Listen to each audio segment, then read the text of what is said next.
The fundamental question of our time is whether the West has the will to survive.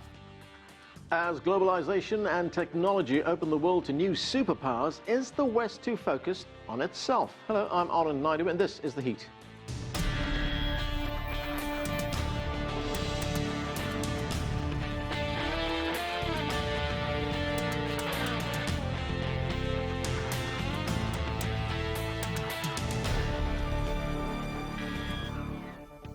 Since the end of World War I, the world's economic, political, military and social agenda has been dominated by Western countries, countries that are mostly centered in Western Europe and North America. It's a dominance highlighted by US President Donald Trump at a speech in Poland, urging the importance of protecting Western civilization. 100 years after the entry of American forces into World War I, the transatlantic bond between the United States and Europe is as strong as ever, and maybe in many ways even stronger. This continent no longer confronts the specter of communism. But today we're in the West, and we have to say there are dire threats to our security and to our way of life. You see what's happening out there. They are threats. We will confront them. We will win. But is Western dominance still relevant in the face of other rising powers in the global south, powers like China, with the world's largest developing economy? It's a big topic, and joining us now to discuss it, Earl Collins is a history professor at the University of Maryland University College. From Moscow, Dmitry Babich is a correspondent for Sputnik International. With us in the studio, Wang Guan is chief political correspondent for CGTN's Mandarin service. And in Washington, D.C., Michael O'Hanlon is a senior fellow in foreign policy at the Brookings Institution.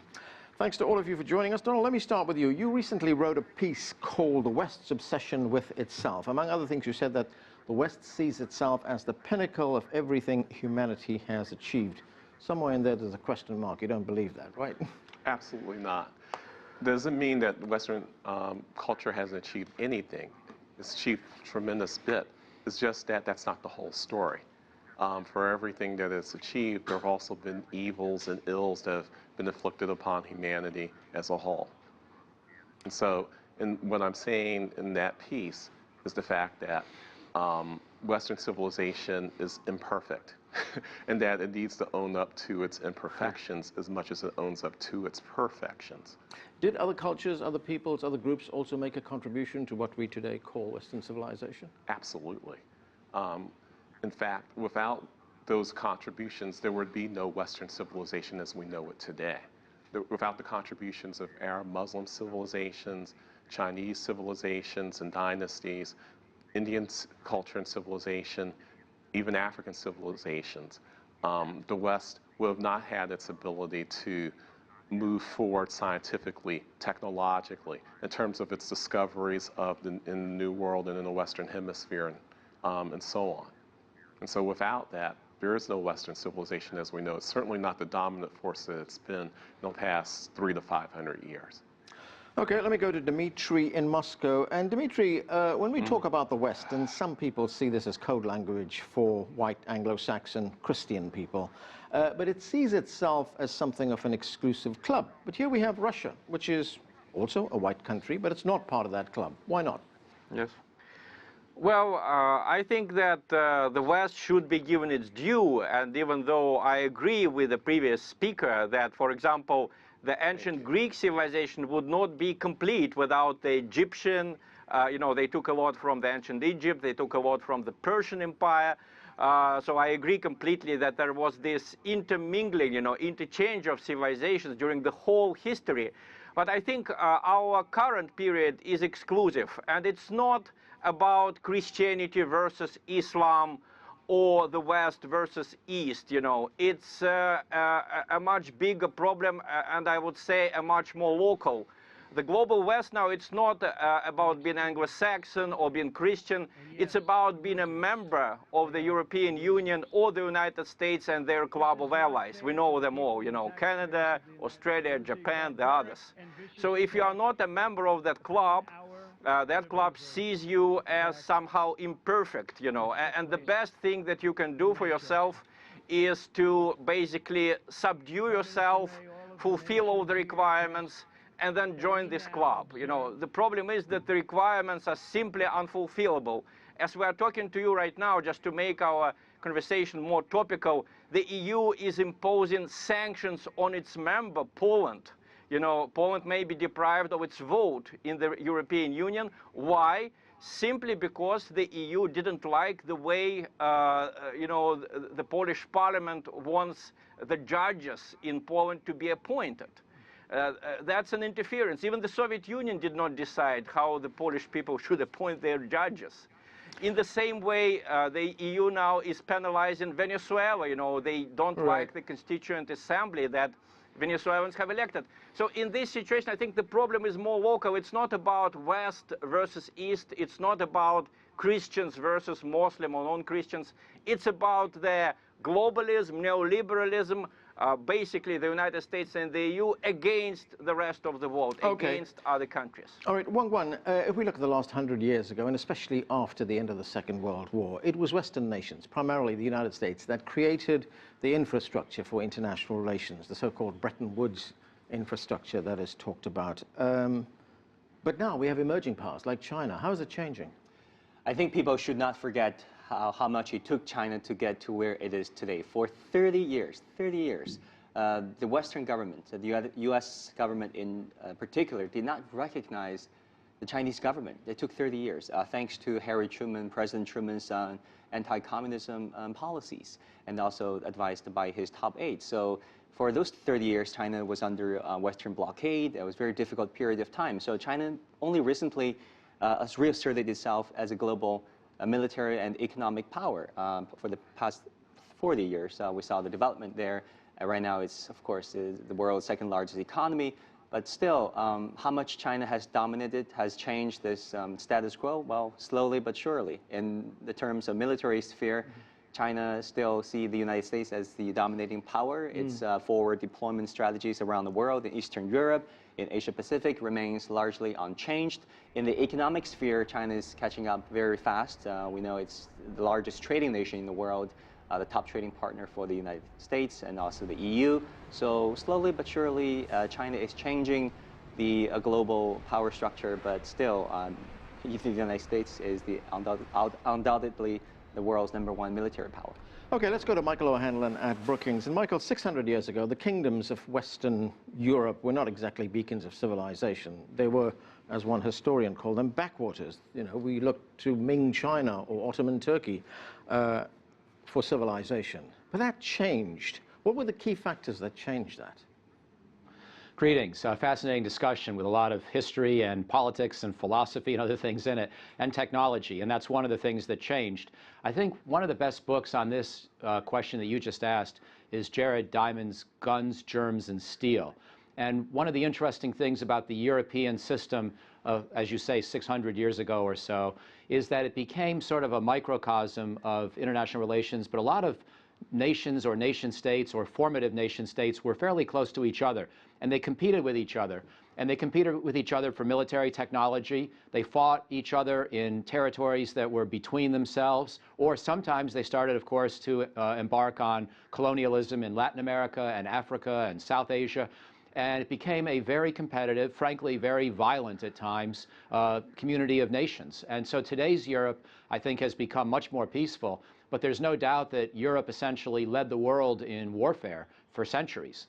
And that began about the time period that you mentioned. So unfortunately, and here I give China a lot of credit, China's rise to technological prowess and intellectual prowess in the Ming period, for example, was accompanied by a relatively peaceful period of its relations with other countries, relatively speaking at least. Whereas in Europe, the escalation of technological capacity, the Industrial Revolution, the Reformation, the Enlightenment, all of these things were conflated and commingled with expansionism, imperialism, and colonialism. And Europe really used the instruments of technology often to subjugate other people or to wage war with each other. So it was a very complex history. I agree very much with everything I've heard so far in the discussion today. Donald, many historians have looked at how the world changed, why the world changed, and is changing now again. The British historian Neil Ferguson has one explanation for the changes that we see globally in the last perhaps 500 years. The West adopted what he calls killer apps. These apps are competition, science, property-owning democracy, modern medicine, the consumer society, and the Protestant work ethic. Let me ask you first, do you agree with those apps? Is that what changed the world? Yes and no. I mean, yes, all of those elements are part of how West became #1 in the world, so to speak. But there's also, those aren't they're not by themselves, they're not in a vacuum. If you add to those things like the notion of imperialism, which is an individualism, which is also part of working hard and competing for a certain goal, then of course you can have a hard work ethic that involves use of military technology. That means taking over other people's lands and their resources and imposing your cultural beliefs on them in the process. So yes, you can have those things that Ferguson talks about, but those things aren't by themselves and are not in a vacuum. Now, the thing is that those apps that he talks about, they've now been adopted by developing countries, haven't they? I think Western civilization and Western influence is all over the spectrum when it comes to the global South, the rest of the world as a whole. And so you can see elements in all of those things everywhere in the world. And by the way, those elements aren't necessarily unique to Western culture. People do work hard, whether it's a Protestant work ethic or an Islamic work ethic or a Buddhist work ethic. So people compete for resources, whether it's because of wanting to learn more about science and technology or simply because they need to survive. That's part of being human. That's part of being both someone that needs to survive and part of the imperfections of wanting to survive. Dmitry, if we look at the world right now, if we look at this particular aspect of Western dominance, let's look at modern Europe since the end of World War II, and it tells us about, who's got the microphone here. The prevailing narrative after World War II was the United States and Britain saved the continent, and by extension, Western civilization, after the D-Day landings. No doubt these countries played a big, huge role in the liberation of Europe from Nazism, but lost in that narrative somewhere is the role, the very, very big role, that Russia played. How did Russia's role get lost? Well, I think indeed we should rather speak about the Soviet Union, because at the time it was the Soviet Union that fought the Nazis in the east of Europe, and that was not just Russians. These were, of course, Ukrainians, Belarusians, Kazakhs, and it was a huge role that the Soviet Union played in defeating fascism, which doesn't mean, of course, that the Soviet Union brought liberty and democracy to Eastern Europe, for a very simple reason: we didn't have it ourselves.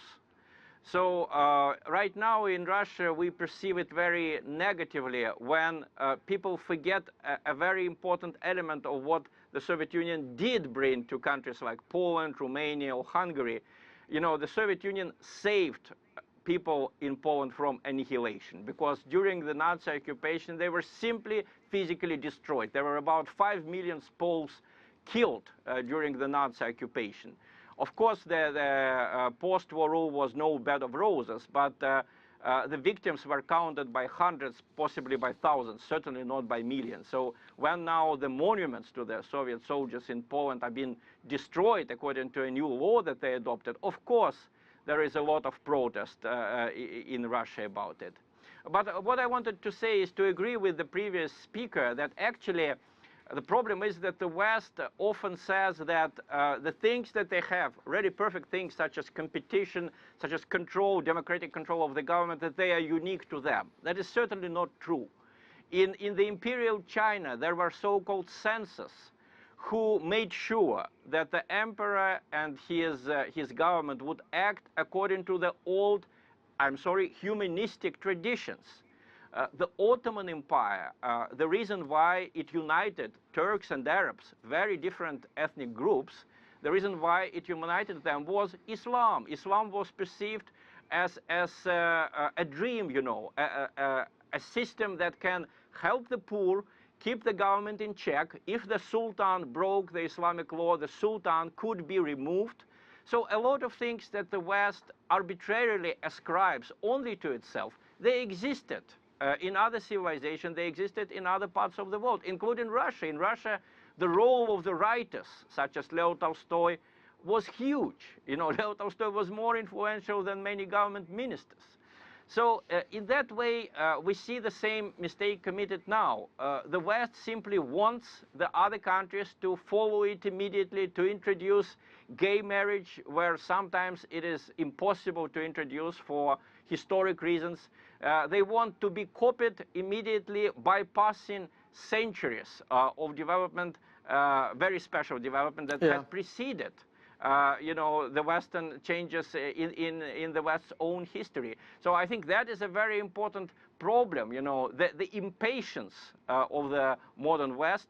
And this impatience is a kind of sanctified by the ideology of neoliberalism, globalism, whatever you call it, which is now unfortunately causing a lot of wars, such as the wars in Libya, in Syria, in Iraq, and in many other places. Wang Guan, if we look specifically at the rise of China, in the space of about 3 or 4 decades, not that long a period, China has become a major international player. And it's done that, actually, with no violence. There hasn't been a bullet fired on foreign soil. What did China do that put it in that position?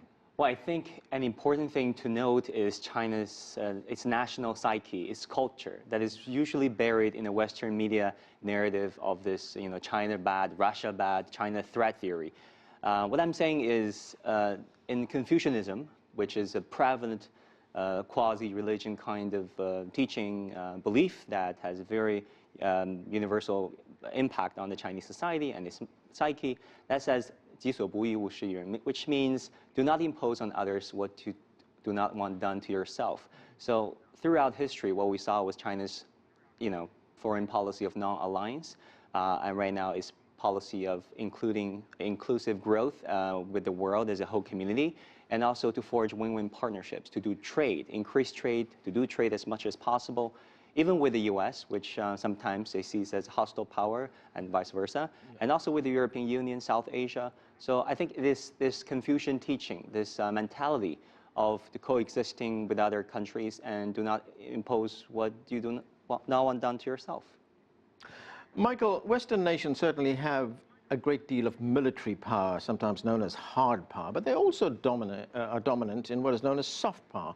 I mean, you take the United States as an example. It vigorously exports its popular culture, and the rest of the world can't seem to get enough of it. It also appears very resistant to outside cultures being imported into this country. What role does soft power play in Western dominance around the world? Well, it's a great question, and, you know, obviously there are American companies that try to sell their goods and are sometimes quite successful at it, but it's also true, as you said, that people around the world want this culture. I mean, Hollywood's good at what it does. You know, sometimes in the United States we have our own reservations. Those of us who are parents of young children, we sometimes worry about the glorification of violence and so forth. I mean, I'm not trying to say just because it's American it's all good, but I am saying that these companies have found a way to make their products extremely appealing to people around the world. And that's sort of the commercial side of American or Western soft power. Then there are also the political values that I think many countries actually do espouse. And Dmitry's right, it's not going to be interpreted the same way for everyone. And countries are going to choose their own path with their own values. But the basic precepts of individual rights, for politics, for human rights, for religion, I think these are rather universal. And the United States was lucky enough to be one of the first countries that created a political system that helped champion those values. Doesn't mean we did everything right, even to our own people. We have an ugly history of slavery, an ugly history of treatment of our own Native American population. But the values that we put into the Bill of Rights and the American Constitution have proven to be of great appeal around the world because all people want safety and want some degree of protection from countries around them, but also from any other threats. They want their individual rights. And so I think that part of soft power is really not so much American or Western, it's really human. It's what human beings ultimately value. Now, of course, they also value, I'll finish on this point, they value protection as a community, as a nation, which is why the Singaporean leader Lee Kuan Yew was right to talk about Asian values, that Asians really appreciated leaders who could give them stability and safety from many of the problems that had afflicted them until modern times in a number of cases. So it's not just about the Western definition of individual rights, but I think overall these kinds of protections are valued by people around the world, and that's why Western soft power, as well as now some versions of Singapore, Chinese, Korean, Japanese soft power, are also appreciated. Donald, what is your view on Western political systems, or Western political values, I should say, and does it hold much appeal around the world, do you think? It has tremendous appeal. Of course, the idea of equality and egalitarianism, freedom, and then being able to practice it individually, being able to make choices that influence the trajectory of your life from before you're born until you die, all those sorts of basic values. It's a gift. It's a gift to the world in a lot of respects. That ideal is something that, there is previous guests said, these are pretty much universal human values in writ large in terms of what people want with their lives. They want to be able to make choices, to have some control over their destiny. That's basically what we're talking about here in terms of the Western political tradition. On the other hand, that political tradition also has a tend to oppress vulnerable groups. As your previous guest also said, African slaves, now African Americans, everything from slavery to Jim Crow to things that are going on in the nation now in terms of racism in the U.S., Native American groups, indigenous groups all over the world face these sorts of contradictions between Western political values in general and less freedom, less availability of choice in places like everywhere from Australia to other parts of the world. So Western political values might have appeal, but do people want it imposed on them? No. I mean, the most vivid example for me comes out of the U.S. war in Iraq and the double odds, where you have the U.S. saying that we're going to oppose essentially American democracy in Iraq, but there are other forms of democracy besides American democracy. The federalized tripartite system the Americans have is fairly unique. Most systems are parliamentary in nature. Most systems have a lot of conflict in nature in terms of multiple parties, multiple elections, the possibility of forming coalition governments. Right. And constitutions are far more comprehensive than the American Constitution, just as an example. So I would say definitely not in that category. Okay. Michael, I want to get your view on this very quickly, because you've done a lot of work on Iraq and the United States' involvement in Iraq. Was it a miscalculation, a mistake to try and impose the U.S. system there? It didn't work. It didn't work at a reasonable cost anyway. I was a part of that debate at many levels, and I'll be honest with you, I was not always opposed to what we were doing. I didn't think there was a strong argument to invade, but I ultimately thought there was something of an argument to invade as long as we did it carefully. And I was arguing it was going to be very hard, and we needed to wrap it up very clearly in international legitimacy and prepare for a long slog afterwards. So that part of my advice was not heeded. But the bottom line is there are very, very few, if any, Americans who would defend the overall Iraq experience and say that the benefits were worth the costs, whether to us or to the Iraqis themselves, most of all, or to anyone else in the region, anyone else that was involved. So, all I can tell you in partial defense, and maybe it's not even a defense so much as an explanation, people's motives were fairly sincere. We didn't go to Iraq because we thought we would somehow enjoy running this Middle Eastern state. And once we overthrew it, we sort of hoped to leave as fast as we could. Once we overthrew Saddam, we actually probably tried to leave too soon, which was part of the problem. So the bottom line is, however you're going to try to replace a leader like Saddam Hussein around the world in the future, if we ever try that again as an international community, the Iraq war should not be the model. Okay, Dmitry, you want to say something? Well, first I wanted to agree with the previous speakers that Western values, democracy, freedom are universal, but the problem is, what do we do with the enemies of freedom, This is the problem with many ideologies, not only with the modern Western ideology, ultraliberalism, but also it was the problem with communism, with other ideologies. The problem with the modern Western neoliberalism is that whole groups of societies which are opposed to the Western global projects, they are viewed as second-class citizens who can be, if not destroyed directly by the Western forces, then you can let some group in that area to destroy them. You know, in Iraq, for example, obviously the Americans preferred the Shia population and the Shia-dominated groups in Iraq's political life to the Sunnis, you know, and that created a kind of a civil war there. In the former Soviet Union, the West is always opposed to Russia and the Russian minorities in the former Soviet republics, sometimes sort of shutting the eyes to the fact that, for example, people in Donbass were bombed by the Ukrainian government, which came to power via a pretty violent coup in 2014. So the question is not, you know, whether we want freedoms and entrepreneurship and the elections. No one denies that we need it. The problem is, what do we do with the enemies of freedom? Right now, I'm afraid the West is sometimes quite ready to accept huge injustices, huge suffering from the groups of the population that it considers to be opposed to its global projects. Okay, and that's where we have to leave it. Thanks to all of you for being with us. That's all we have time for, but the conversation continues online. Chat with us about this or any other show on Twitter. We're at CGTN America, or visit us on Facebook. That's facebook.com/CGTN America. I'm Anand Naidu in Washington, D.C. Thanks for being with us.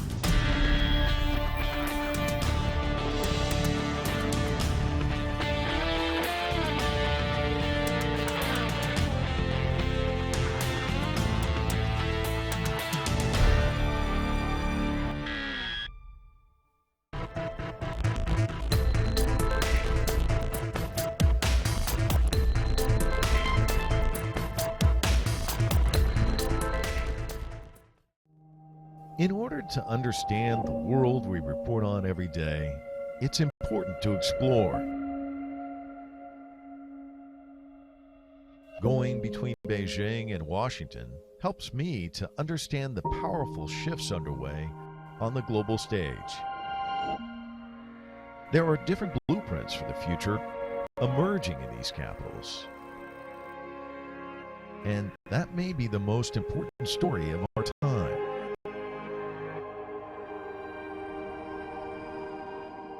At this point in history, it's more important than ever to look outwards and report on this interconnected world.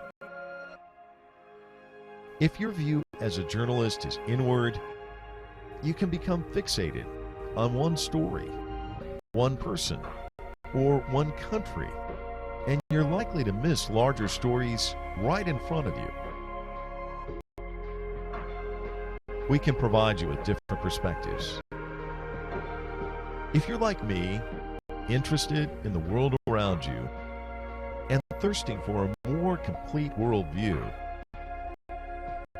then you've come to the right place, and I'll be happy to take you along on this important journey.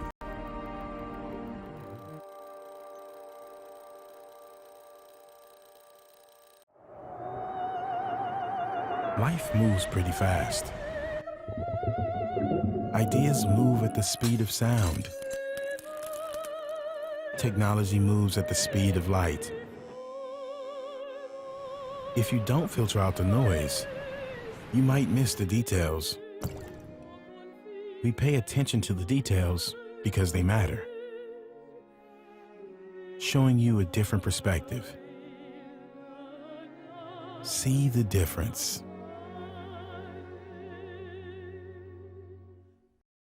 The China Global Television Network, CGTN, China's new push to reach global viewers through digital and television platforms. News, information, and cultural programming. Coming to you from 3 major global broadcast centers with news bureaus in more than 100 countries. A lineup of new programs. China 24, telling China's story.